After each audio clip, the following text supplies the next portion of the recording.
Hi friends, first question. ఇటీవల విడుదల చేసిన లన్సెట్ నివేదిక ప్రకారం భారత్లో 2021 నాటికి సంతానోత్పత్తి రేటు ఎంతగా ఉంది అని వెల్లడించింది. ఈ వీడియోలో మీకు ఎన్ని క్వశ్చన్స్ ఆన్సర్ చేస్తే కామెంట్ చేయండి, వీడియోని లైక్ చేయండి. మన ఛానల్ మొదటిసారి చూసినట్టయితే మన ఛానల్ సబ్స్క్రైబ్ చేసుకోండి. ఆన్సర్ వెళ్ళిపోతే ఆన్సర్ని గెస్ట్ చేయడానికి ట్రై చేయండి, ఎక్కువ గుర్తుంటుంది. వీడియోని లైక్ చేయడం వల్ల వేరే యూస్ఫుల్గా ఉంటుంది. ఇటీవల విడుదల చేసిన లన్సెట్ నివేదిక ప్రకారం భారత్లో 2021 నాటికి సంతానోత్పత్తి రేటు ఎంతగా ఉంది అని వెల్లడించింది. లన్సెట్ నివేదిక ప్రకారం A 4.4%, B 3.6%, C 2.1%, D 1.5%. Answer తెలిస్తే కామెంట్ చేయండి. Correct answer option C 2.1%. 2021 నాటికి భారత్లో సంతానోత్పత్తి రేటు 2.1%గా ఉందని వెల్లడించడం జరిగింది. ఇదే నివేదిక ప్రకారం భారత్లో 2059 సంవత్సరం నాటికి సంతానోత్పత్తి రేటు 1.29%గా ఉండనుందని వెల్లడించింది. Next question. ఇటీవల టైగర్ ట్రయంఫ్ 2024 యుద్ధ విన్యాసాలు ఎక్కడ నిర్వహించడం జరుగుతుంది? ఇటీవల టైగర్ ట్రయంఫ్ 2024 యుద్ధ విన్యాసాలు ఎక్కడ నిర్వహించడం జరుగుతుంది? A Mumbai, B Visakhapatnam, C Chennai, D Bengaluru. Answer చేస్తే కామెంట్ చేయండి. Correct answer option B Visakhapatnam.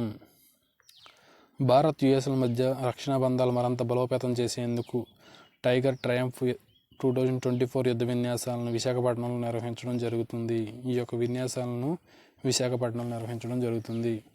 Next question. The Indian banks association చైర్మన్గా ఎవరు నియమితులయ్యారు? ది ఇండియన్ బ్యాంక్స్ అసోసియేషన్ చైర్మన్గా ఎవరు నియమితులయ్యారు? వీడియోని లైక్ చేయకపోతే వీడియోని లైక్ చేయండి. A MV Rao, B Dinesh Kumar, C SL Jain, D Madhav Nayak. Correct answer option A MV Rao. The Indian banks association చైర్మన్గా ఎంవి రావ్ నియమితులవ్వడం జరిగింది. ప్రస్తుతం వీరు సెంట్రల్ బ్యాంక్ ఆఫ్ ఇండియాకి ఎండి మరియు సిఇఓగా వ్యవహరించడం జరుగుతుంది. ఎంవి రావ్. Next question. ఇటీవల ఆపరేషన్ కామధేను అనే కార్యక్రమాన్ని ఏ ప్రాంతంలో చేపట్టారు? ఇటీవల ఆపరేషన్ కామధేను అనే కార్యక్రమాన్ని ఏ ప్రాంతంలో చేపట్టారు? A Varanasi, B Jammu Kashmir, C Mizoram, D Gandhinagar. ఆన్సర్ని గెస్ట్ చేయడానికి ట్రై చేయండి. Correct answer option B Jammu Kashmir. పశు సంపద స్మగ్లింగ్ను అరికట్టేందుకు కాశ్మీర్లోని సందా కదువా ప్రాంతంలో ఈ యొక్క ఆపరేషన్ చేపట్టడం జరిగింది. ఆపరేషన్ కామధేను. సంబా కదువా అనే ప్రాంతంలో చేపట్టారు ఈ యొక్క ఆపరేషన్ని. Next question. హైతీ నుండి భారత పౌరులను తరలించేందుకు భారత్ చేపట్టిన ఆపరేషన్ పేరు ఏమిటి? హైతీ నుండి భారత పౌరులను తరలించేందుకు భారత్ చేపట్టిన ఆపరేషన్ పేరు ఏమిటి? Important question. A operation Sarvashakti, B operation Indravati, C operation Ajay, D operation Shakti. Answer తెలిస్తే కామెంట్ చేయండి. Correct answer option B operation Indravati. Haiti నుండి భారత పౌరులను తరలించేందుకు భారత్ చేపట్టిన ఆపరేషన్ పేరు ఆపరేషన్ ఇంద్రావతి.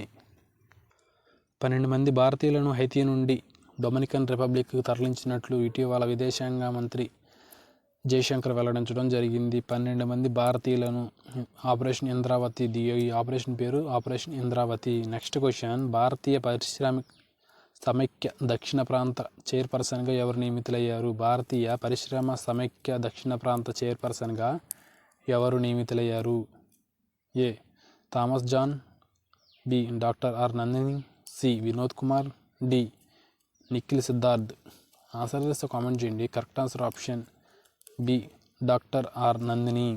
భారతీయ పరిశ్రమ సమైక్య దక్షిణ ప్రాంత చైర్పర్సన్గా డాక్టర్ ఆర్ నందిని నియమిస్తున్నట్లు ఇటీవల వెల్లడించడం జరిగింది. 2024-25 ఆర్థిక సంవత్సరానికి గాను ఈమె ఈ హోదాలో ఉంటారని వెల్లడించారు. ఇటీవల